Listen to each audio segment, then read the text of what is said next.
Welcome to another week of trading, another week of learning, another week for you to take that next step in your own version of financial freedom. And that's what we are here to help you with. I'm Justin Klein, and on today's radio program and podcast, I'm going to do my best to unpack today's news, today's data, and give you some perspective so that you can make good money decisions, not just today, but tomorrow, next week, next month, and the years ahead. Okay. So my goal is to answer your finance and investment questions, give you the relevant data and perspective so that you are prepared in an environment that is ever changing, ever challenging. And I'm going to give you my straight and unbiased answer. No hidden agenda, just giving you the pros and cons. Everything has two sides of the coin, and you have to look at both. And that's what my job here is, to help you see both sides so that you're going into whatever you're doing with your eyes wide open. And hopefully the thought process that I espouse on the show, it kind of leaks into your thought process as well. You know, a lot of people look at things as black and white, and I try to avoid that. It's really the antithesis of good decision making, good investing, just good life decisions, right? There's always your opportunity costs, your risk, your rewards, and you have to weigh that. And you're probably weighing those every single day. Unfortunately, sometimes we get too overzealous one way or the other, right? It's amazing or it's terrible. Usually the answer is somewhere in the middle. And so I want to give you that so you can find out if the middle is closer to what you want or what you don't want. Okay, so I'm excited for this hour with you to help you become a more successful investor. And our anytime listener line is open at 888-99-CHART. I've got a lot of material to cover today. One is in regards to the fact that there are several questions to answer before investors can consider what to do next. And it's a good primer on kind of where we are in the market right now in regards to the economy, Fed policy, earnings. All of this is kind of up in the air. And I'm going to unpack all three to kind of give you a sense of where we're possibly headed. All right. Also, I want to touch on a few other things. One is in regards to insider buying. Corporate insiders are buying a lot of stock. So we're going to look at that. Also, the Inflation Reduction Act. There is a lot of money coming from the federal government, and some cities are excited to go and grab it. And we're going to look at some ways that they're trying to do that. And then lastly, we're in the midst of earnings season. So some of the big data points are going to come from the big tech names, as they are heavily weighted in the indices. And we're going to look at that. All right.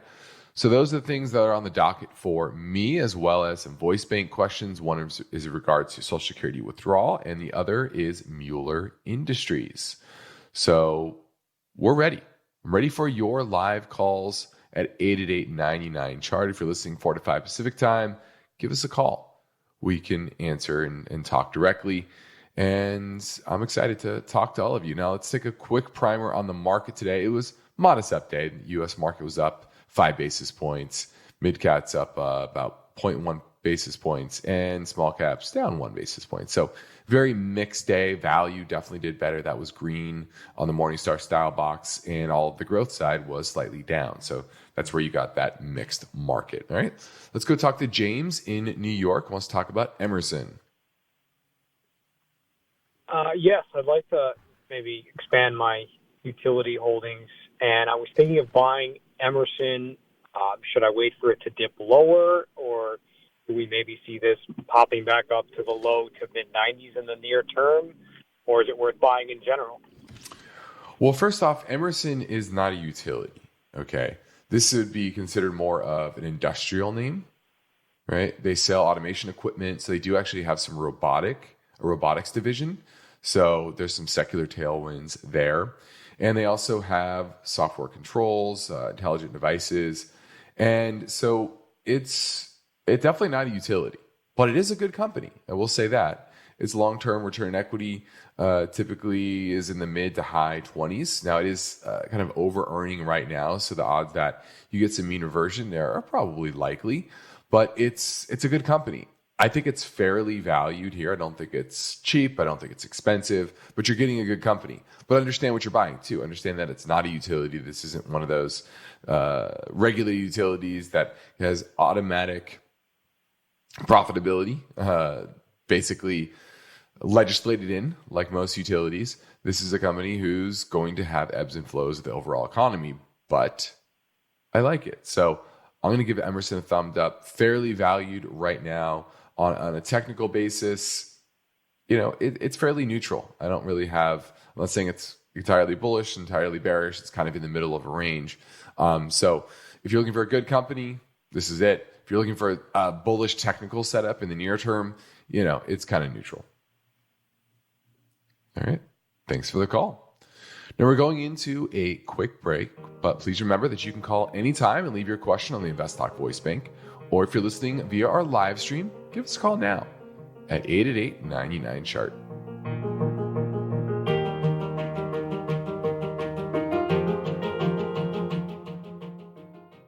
When listener questions are played on the InvestTalk podcast, how do you guys determine a value stock? The caller voices are amplified many thousands of times. Just wanted to get your opinion on JP Morgan and BAC. How do you see this looking forward?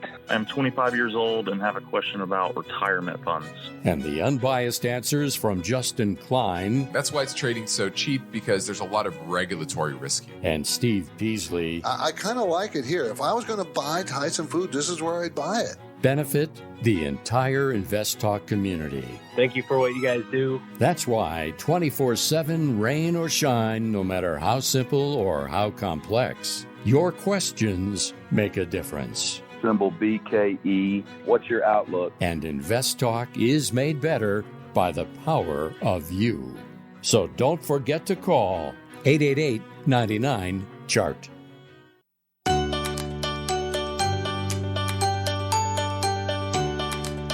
Everybody wants a secure financial future, but getting there takes strategy, discipline, and the right information. Justin Klein is ready to provide his unbiased answers. So don't forget to call InvestTalk, 888-99-CHART.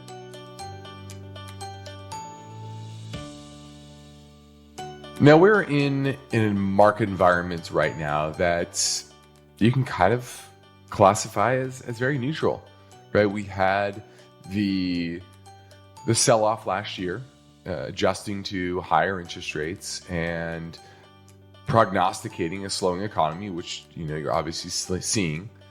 But you also have a Federal Reserve that is inflecting, and the market's also pricing that, right? An easier monetary environment. It's not exactly gangbusters, right? The economy isn't roaring. It continues to slow, but it's also not recessionary either. Although some indicators are showing that we may be slipping into a mild one. But overall, you're getting a choppy sideways market because there's a lot of questions that need to be answered. What is the true outlook for the U.S. economy? Where are corporate earnings going? And how will interest rates move over the next 6 to 12 months? Is inflation is coming down, but is it enough for the Fed to maybe lower interest rates? We know that we're in an earnings recession, but it's an extremely mild one, low to mid single digits in decline year over year. And the answers to these questions really could take months or even quarters. Now, stocks have posted double-digit gains in 7 of the last 10 years. So this kind of choppy sideways market is not something people are very used to, right? So, and one of those 3 years where we didn't get 10% gains, we had double-digit losses last year. So a meandering single-digit type of year, either positive or negative, is kind of a rarity as of late. Now, the broad market is up about 15.4% from the bear market lows in October. Yeah, 15.4. It's been pretty good since then, even though it's been a bit volatile. You have the banking crisis, but obviously liquidity is improving. The dollar is weakened, and that's one indication of that. But even though it's up 15.4, it's only 1.4% higher than it was at the end of November last year. And so far this April, right, this is the last week of April, market's up about 0.9%. It's going to be the flattest month if we stay here since May of 2022. So the question, once again, is what's the timing and depth of recession in question? And it's hard to say because there are, once again, mixed results. On the good side, you have a clear recessionary environment for goods. But goods are a quarter of our economy. This isn't China where, we're making a ton of goods and exporting it. No. Make a fair amount, but compared to our services side, which continues to slow, but still positive, that's holding up the economy, and that's holding up the jobs market as well. Another kind of rarity that many investors are dealing with is that this is more of a traditional business cycle. Think of the last two recessions. They were caused by calamitous events. You had the financial crisis in 2008, and then you had the COVID crisis. And both were earth-shattering type of events. But that's not what most recessions are caused by. Most recessions are just typical business cycle recessions where the Fed tightens policy, the impact is variable and lagged, and eventually it slows the economy enough where you enter a recession. And that takes anywhere from 6 months to maybe 36 months. And the Fed only started tightening about a year ago. And from very low levels. The corporate earnings are expected to drop about 5.2% in the first quarter, and that's after a 3.8% decline in the fourth quarter. But consumers are in a relatively good place, once again, because of employment. Another is, a big factor is the Social Security bump. I think it was about 8% this year. That's a lot of people. I think there's 70 million people in the US that collect Social Security. That's a lot of people that got a nice, healthy raise. So, they feel a bit more confident. And so a mild to soft recession seems like a more likely scenario than a hard landing. So what does this all add up to? A non-trending environment. And I said this for a while, being in just the broad indices, you're not going to do that amazing going forward because of being heavily weighted on the growth side. Because in an environment where cost of capital is something, cash flow matters more. Strong balance sheets matter more. And if you have those two things, in rallies, you're going to be picked up a little bit more. In an uncertain environment, people are more apt to move towards those tried and true names, those companies that they don't need to have a leap of faith to believe in. Right? That's what a lot of the tech and software and those growth companies have in common is, hey, the story is great, but you have to have a leap of faith that story is going to play out. And in this environment, you want dividends and cash flow and strong balance sheets. And you can see what's been up lately. Companies like XPO, which is in the shipping industry, Intuitive Surgical in the medical industry. Companies have been down, Tesla, Roblox, Coinbase, all with great levels of uncertainty. And so it's important to recognize this environment. And sometimes that's the environment that you're given. And you have to succeed nonetheless. And we're probably going to have more of these environments going forward as opposed to those trending environments that we've been used to for the last decade. Now we're going into a quick break. Please remember that you can call our anytime line and leave your question on the InvestTalk voice bank. Or if you're listening live via our live stream, or on AM 1220 in the Bay Area, you can call right now at 888-99-CHART.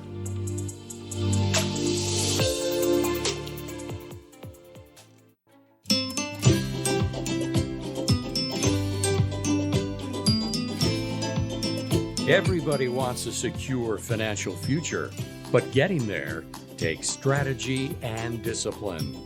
Justin Klein is here and ready to take your calls live. InvestTalk, 888-99-CHART. Hey, Steve or Justin. This is Bob from Ohio. I have a question, say, on Verizon. It's been beaten up a lot over the past year, down over 31%. And then it dropped another 3% today. I'm just calling. Do you think it's a good time to pick it up? It has a dividend yield of about 6.7% forward looking. So I'd be happy with just getting the 6%. But what do you think? Is it a good buy or am I going to get trapped here? Thanks. I'll listen to it on the podcast. All right. Looking at Verizon, I think everyone knows what Verizon does, about $155 billion market cap. And I wouldn't buy it because of the yield, but I do think it is cheap based on the other metrics. So current enterprise value EBIT is right about 6.3. Historically, it trades closer to 8. Okay, so it is undervalued based on that. Its free cash flow remains very robust, about $10 billion trailing 12 months, which is very, very healthy. Now, they do have a good amount of debt, but once again, they have positive free cash flow. So they've been able to pay down a bit of that debt over the past couple of years as well. So we like that. Overall, it is cheap. Now, technically, it's not in the greatest position, but it does look like it is trying to find a bottom here right in the mid-30s range. So I think you have to be patient with it. You have to have a long-term time horizon, and you have to believe that its cash flow will remain as robust as it is today. So that's what you're ultimately betting on. Don't buy this because of the dividend. Buy it because the company is cheap overall. All right? Thanks for the call. Now let's touch a bit on corporate insider buying. And what's interesting here is that despite sentiment being pretty poor overall in the markets, I still talk to clients, mainly non-clients, not necessarily our clients, but non-clients, listeners that I've talked to in the past, and they're thinking about getting into the market, but ultimately they're still pretty pessimistic. I still see this, and it's a hallmark of a good, frankly, buying opportunity when so many people are pessimistic, and corporate officers are agreeing.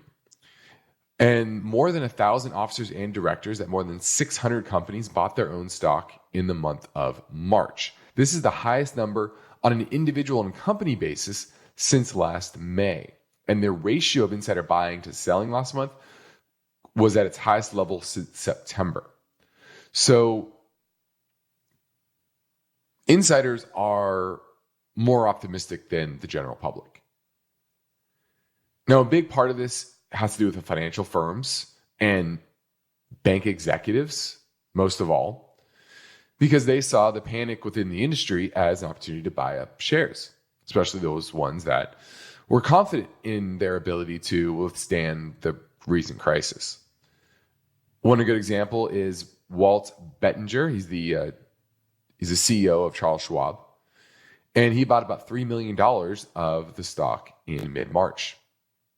And insiders often are good at timing the market. They bought in mass in March of 2020 when stocks plunged, and obviously they were right to do that.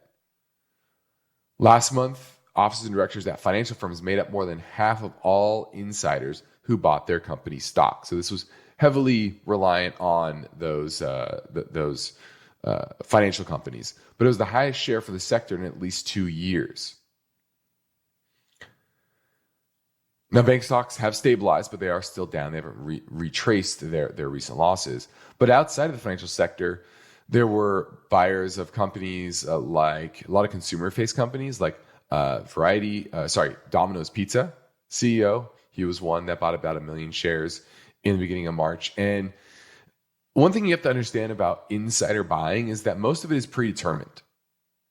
and they want to avoid the appearance of illegal trading on non-public information. So a lot of it is kind of steadily done, saying, I'm going to sell this date of every month. And selling typically does outweigh buying. So you don't want to look at just the selling as something, as a hallmark of they don't like the stock, because a lot of CEOs get compensation from stock-based compensation. A lot of their, not necessarily cash, but stock. And this is actually goes back to the Clinton era, when CEOs making a bunch of money and they kind of limited how much the base salary can be, and that shifted over to stock-based compensation, which incentivized a lot of CEOs to buy back their own stock, and kind of created that era. So if you go back in history, that's pretty interesting. But so far in April, corporate insider transactions have slowed down a bit, and kind of in line with seasonal trends. So back to kind of baseline.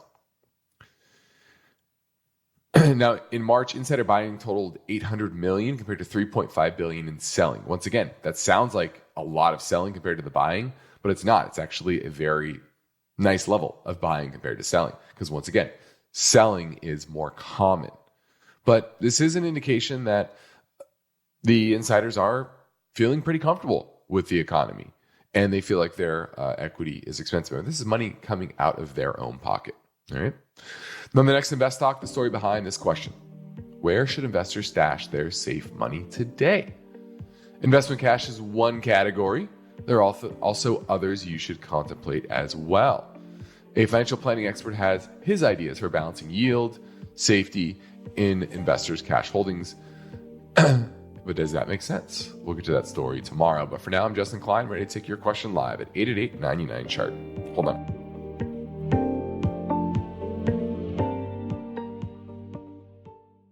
Welcome to BreezeLine, where you'll say, ta-ta T-Mobile, because we've got more reliable home internet that's a whole lot faster. In fact, 10 times faster. No, seriously, because we have real internet backed by our fiber-powered network. And T-Mobile, well, they just have a 5G cellular network. So act now to get superior home internet. Find your perfect speed with prices starting at just $19.99 a month for 24 months. Terms and conditions apply. Go to breezeline.com to learn more. A toast to our new college grad who fills us with so much joy, almost as much as when we're in our RV. Oh, the world is your oyster, kiddo, and ours too. Now that we're covered with Progressive, Dad and I can hop in our RV anytime we want. Might even splurge on a retractable awning. Ooh, look out. Sorry, what was I talking about? Protect your loved one with an RV policy from Progressive. Take as little as 4 minutes to see what you could save at Progressive.com. Progressive Casualty Insurance Company and Affiliates. So, how does it feel when you play Roll Up to Win with Tim Hortons? Buy a hot or cold beverage using the Tim's app and find out. Roll in the app for a chance to win prizes ranging from free coffee and donuts to a Universal Orlando resort vacation or a sweet car. Oh, don't forget the TV. And this year, every roll is a shot at a $1,000 daily giveaway drawing for 2 $500 prizes. Roll up to win and get treated by Tim's. No purchase necessary. Account registration required. 50 U.S. and D.C. 18 plus. Entered by 4223. See rules at rolluptowin.com for free entry and full details. Void in Florida and where prohibited.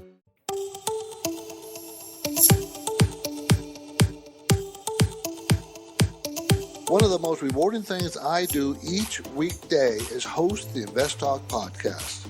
I truly enjoy helping investors, and I know that every question counts and every answer I provide will be unbiased. So as long as your questions involve the stock market or general investment topics and definitions, we set no limits. You, the caller, get to chart the course for each InvestTalk podcast. Justin and I are ready. Are you? Call with your questions anytime, day or night, 888-99-CHART.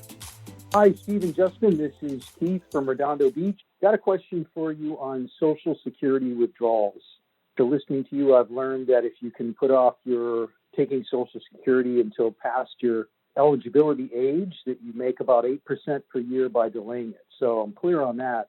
Question is, how is this impacted by whether you're working during that time frame when you delay Social Security?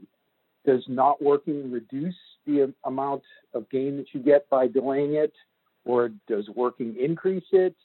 Does it make any difference whatsoever? It seems like it would have to, because you're working and you're contributing. That would have to increase your benefits. There's the question. How does working or not working impact your delaying of Social Security and the increase that you get by delaying it? Thanks a lot. Bye-bye. Yeah, well, working definitely will help. The more that you're paying into the Social Security fund every single year, the more your Social Security is going to grow. That's just how the system works. So if you continue to work past 65, maybe all the way till 70, and continue to get those raises, then that's ultimately a great thing for that total ultimate payout. So it usually makes sense, especially if you have other capital to kind of live off in retirement, or like you said, continuing to work, continuing to contribute to Social Security. That will also help as well. But I always tell people that that should be a goal. If you can't do that, that's understandable. Maybe some people just can't wait that long. They need that cash flow. Maybe they can't work anymore, or maybe they don't have the capital to live off of, or whatever. But continuing to work is never, I think, a bad thing, as long as you can, and keeps you moving, keeps you going, keeps the brain functioning, and all that is very important as you age, and keeping your faculties about you. And so the longer you can work, I think that's always I would say always better. It's usually better, depending on what you're doing, right? Now, my perspective today concerns the D word, and that is deflation. I know it's a word a lot of people haven't talked about in a while, because everyone's focused on inflation, the anxiety around that. And we've seen the Fed raise interest rates in an effort to slow the economy and cool inflation.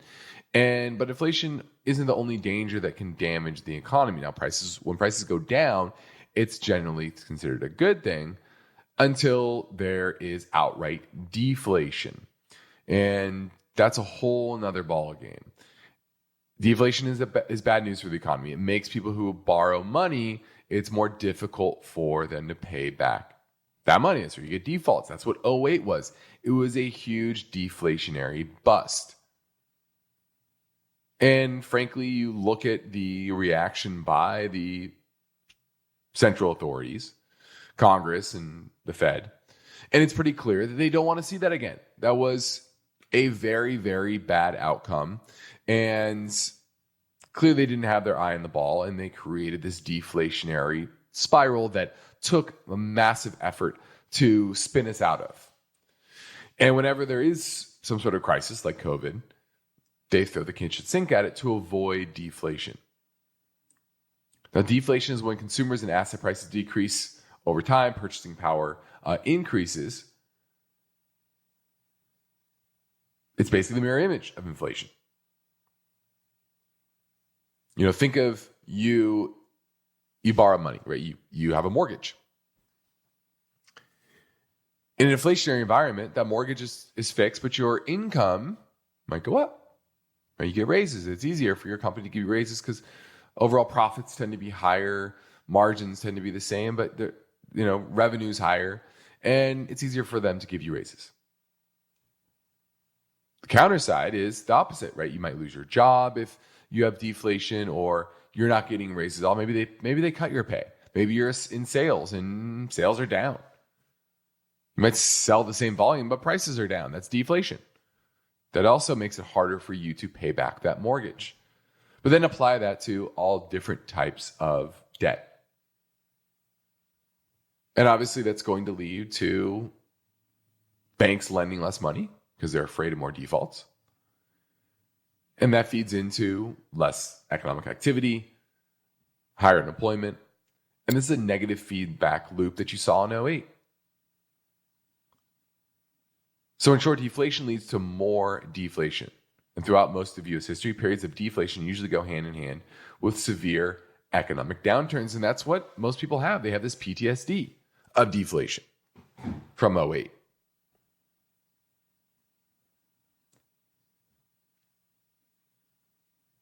Now, usually deflation is caused by a drop in aggregate demand, total demand.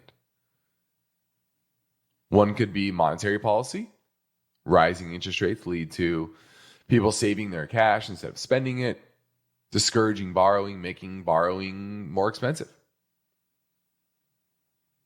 And it could also be from declining confidence. You have adverse economic events. Think of the COVID crisis. Right? 2008 was due to monetary events and poor lending standards before that. COVID was declining confidence. What's going to happen? Global pandemic led to lower overall demand. So people spend less. In COVID crisis, they had to spend less. They couldn't go out and do things. And so ultimately, deflation is the real boogeyman, not inflation. You see that across a couple of years. Yeah, inflation sucks. It's hard to see prices go up, but is it as bad as 2008? No. Right? The Great Depression was a massive deflationary shock. And that's what Bernanke studied he did his doctorate on. About the mistakes that were made during the Great Depression was they didn't do things to spin the economy back out of the deflationary spiral using inflationary means, inflationary policy. And the only thing that spun us out of it was the war, World War II. And war is naturally inflationary. It's harder to do things. Things cost more money. There's more production of wartime materials. All of that is inflationary. And that's what really spun us out of it, was that inflationary environment that I was creating. So this is crucial to understand these dynamics because this is what feeds into markets. Modest inflation, that is a good thing. It's a good thing. Makes paying back debts easier. All right. So I wanted to give you that perspective because it's a very important dynamic to master to understand where the market is going. Let's go to Gene in North Carolina and talk about Social Security benefits. Hey, Justin. Thanks for taking my call. Sure. I wanted to make a comment about your recent call just about Social Security benefits and paying into it that Sure. you just spoke about. I think most of the time of what you said is correct, but there are some situations where the more you work, it doesn't make a difference on how much benefits you get.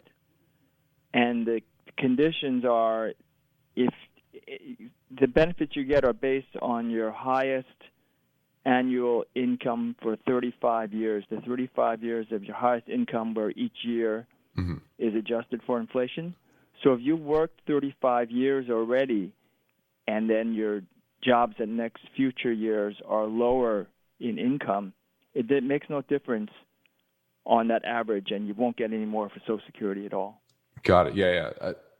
I kind of knew that. That's a good point. I was thinking of more people, typically getting raises, especially as they are more seniored, and usually you're still getting raises in those last years. But like you said, if you're going and you were working this really, really good job for many years, and now you're going to semi-retire, and maybe you're going to go be a Walmart greeter, or you're just going to work part-time somewhere, not making much money, then that's, like you said, not going to help you very much. No, that's probably rare. The person who asked the question gave the example of working after they're 65. So I don't know if the person meant working part-time or maybe having a senior job, but just want to take care of all the possibilities. If the person worked only a part-time job after 65 and the amount of income they earned during those part-time years after 65 is less than their 35 highest years of income, that it won't make any difference at all. And you can run all the numbers at Social Security SSA.gov. It actually to ask you whether or not what you expect your income to be in the future, and you can see whether your benefits will increase it or not versus not having an income at all. Yeah, because it knows your entire record. Okay. Yeah. Great. Thanks for the tip there. And yeah, the SSA.gov is a pretty good website. It doesn't look amazing, it's just a government website, but there are some good resources over there. So everybody that is trying to figure out Social Security, there's some good things to go and look at over there. So thanks, Gene, for the call and the clarification. And yeah, I guess you're right. If you are working kind of a part-time job to get you all the way to 70, that's not really going to boost your overall payout, most likely. All right, let's go to Paul in Palm Springs looking at STIP. Oh, hi, Justin. Thanks for taking my call. Of course. I just want to get your take. I'm holding that ETF in a balanced portfolio, and just want to get your take. The income has fluctuated quite a bit this year from what happened last year, and the payout was pretty good. I just wanted to get your take on what you think of holding this ETF going forward.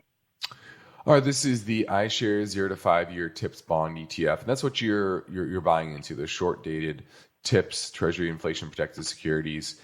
And you're right, last year the payouts were pretty big because inflation was pretty high, and now that's come down. And so you have to be aware of that.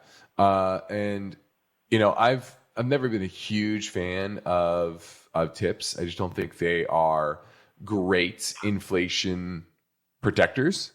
If I'm going to own treasuries, I kind of rather just own treasuries, because what happens is when you buy TIPS, you're buying them with some sort of embedded expectation for inflation. And if that embedded expectation for inflation is lower than what you paid for it, you're actually in the negative. Now, if it's higher, then you're obviously in the positive. But ultimately, I'm not a huge fan of them. Equities are better inflation hedges. If you're looking for that, then do that. Right? Buying gold would be a better inflation hedge than TIPS. Now, it's a safe inflation hedge. You're not going to get a lot of volatility with it, but it's just not a great inflation hedge. And so that's why I just don't love it. I rather just own short-dated treasuries, to be honest with you. But it's fine. I wouldn't say you need to dump it anytime soon or anything like that. But do know that income is going to come down because inflation is coming down. All right. Make sense, Paul? Thank you. Yeah, it sure does. No problem. Thanks for the call. Now, this is InvestTalk. We have almost hit the 52 million download mark, thanks to you. And our work continues after this quick 30-second break. Why do listener questions make InvestTalk better? Which of these would you recommend? Because each caller presents fresh questions in their voice. When do I know the right time to take profits? And listeners instinctively realize that InvestTalk uniquely offers a welcome dose of investing satisfaction. I think you have a terrific show, and I've learned a whole lot. So don't forget to call InvestTalk. 888-99-CHART. Stephen Justin, Art from Tucson here. I'm looking at Mueller Industries, Inc., MLI. Looks like a solid small cap industrial machinery. I'd like to get into this stock on a pullback. I'm just wondering what price point you think would be a good place to start a position. And I'll listen on the podcast. Thanks for all you do for us. Bye. All right, this is Mueller Industries. MLI is the symbol. And it looks like you've got that pullback. It pulled back recently from about $75 per share down to 68 and change, or 69 and change today, right around the 100-day moving average. So I think that's a pretty good support, to be honest with you. It's right where it broke out from, and it's found some pretty solid support. It is a small cap, so having that volatility is not to be, or is to be expected. Excuse me. They make copper, brass, aluminum, and plastic products, and their business has done very well during the pandemic. They make parts for HVAC systems, water distribution, refrigeration, and automotive. And most of the sales derive from the United States, so like a lot of small caps. But it does have operations worldwide. So I'm going to give this one a thumbs up on this pullback. Now, I do think it's over earning right now. That's probably going to mean revert. And that's the big question is where will earnings mean revert to? Pre-pandemic, they were making less than $2 per share. 2022, they made $11.64. So that's your biggest risk there and why you need to keep an eye on it because if you start to see it break down, below 60, I think that's a level that's going to give you an indication that mean reversion has started in a big way. But so far, it's kind of treading water in earnings, and that means it should probably do fairly well on the chart as well. So this is Invest Talk. I'm Justin Klein. We have one goal here is to help you achieve your own version of financial freedom, and our work continues after this final break. So give me a call at 888-99-CHART. Each day, InvestTalk listeners submit their finance and investment questions via phone or email. Would you like your question to be put near the top of the list? Just take a minute or two to leave a review and rating for InvestTalk at iTunes. And be sure to include a brief question with your iTunes review comments. Hi, Steve and Justin. This is Annie from New York. I just want to say your podcast is the first one I look for. Thanks for all you do. My question is about Pioneer National Resources Company, PXD. I want to know if you think it's a good stock. Do you think that dividend is sustainable? And what is a good price to get in? Thanks for everything. Bye-bye. All right, this is Pioneer Natural Resources, located in Irving, Texas. It's an independent E&P company producing out of the Permian Basin in Texas. And it's mainly focused on oil, less natural gas. That's definitely helped it as of late. Now, it is paying about a 12% dividend, but understand that dividend has already come down, right? It's come down from 8.57 to 5.58, right? $8.57 all the way to 5.58. So the dividend's already been cut by $3 from its high in the fall of last year.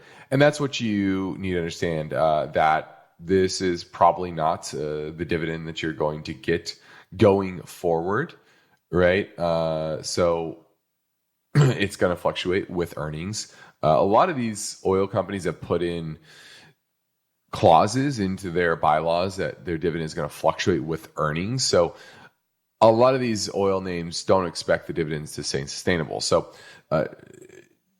doesn't mean you don't buy it. Doesn't mean it's not a good company. It is. It's trading enterprise value to EBIT around 4.5. That's pretty cheap. Minimal debt on its balance sheet. Very profitable. And its business is good. And the chart is solid as well, although it has pulled back with the whole industry. But it's right below the 200-day moving average, and it's kind of consolidating below some resistance. And the longer it consolidates here, the better chance it has for breaking out. So would I buy this? I think it's a good one. I think it's a good oil E&P company, but I'm not buying it because of the dividend. I'm not chasing that dividend because I don't expect that dividend to be sustained at these levels. But hey, maybe it gets cut in half. You're still getting 5%. I think that's certainly reasonable. So I'm going to give Pioneer a thumbs up, but once again, not because of that dividend. Now, there's a new gold rush going on here in America, and it's a scramble for about $1 trillion in new federal tax incentives and loans for green energy. And this is fueling a ton of money flooding in from corporate investment and reshaping a lot of local economies and a lot of very small economies as well around the country. And this spending is one of the biggest outlays of taxpayer finance industrial stimulus, industrial policy since the New Deal. And it could transform the nation's economy and create millions and millions of jobs and up to $3 trillion in total clean energy investment during the next decade. And once again, small communities are the ones that are looking to provide incentives. One county in South Carolina is getting a $279 million investment, not from domestic producer, but from a Turkish company called Controlmatic. And they're going to get about $1 billion in federal tax credits over the next decade to build a battery making plant in that county. And that's going to create about 575 jobs and obviously a lot of local tax revenue. And in return, the state and county are offering land grants and local tax breaks. And so what's interesting here is that these green businesses that are being set up are actually, in a lot of ways, being set up in kind of red states, a lot of Republican states in the South, the Rust Belt. Why? Because the local pay is lower, right? Their businesses, their economy has been hollowed out by exporting of jobs. And therefore, it's the first place that the importing of jobs in this way will benefit those communities. And so this is a big shift, potentially. Now, the big question is, will there be a lot of Solyndras in here? Remember Solyndra? Got a lot of tax breaks and incentives during the financial crisis and then ultimately went bust a few years later. But it's really interesting to see where this goes and how this helps the local economies or the economy in general of the U.S. So I wanted to highlight that because it is a big step to deglobalizing our industrial base. Now, I'm Justin Klein. This completes another InvestTalk program. Steve Peasley and I thank you for listening, and we encourage you to tell your friends and family about our free podcast downloads, which you can find anytime at iTunes, Spotify, or Google Play. And be sure to rate and review on iTunes. And it's official. We have now surpassed the 51.9 million podcast download mark since it all began. So hopefully by the end of the week, we'll get to that 52 mark. Thanks to you. Independent thinking, shared success. This is InvestTalk. Good night. InvestTalk is a trademark of KPP Financial. Because of the nature of the interactive dialogue inherent in the format of this program, it's important for the listener to understand that not all comments made will apply to them. Specifically, nothing said shall be taken to be investment advice, or shall statements on this program be considered an offer to buy or sell security. Because such advice is rendered solely on an individual basis and at times will require that the investor review a prospectus before investing. InvestTalk is a copyrighted program of Klein, Pavlis, and Peasley Financial, a registered investment advisor firm which retains all rights. For more information regarding KPP's investment advisors, call 1-800-557-5461.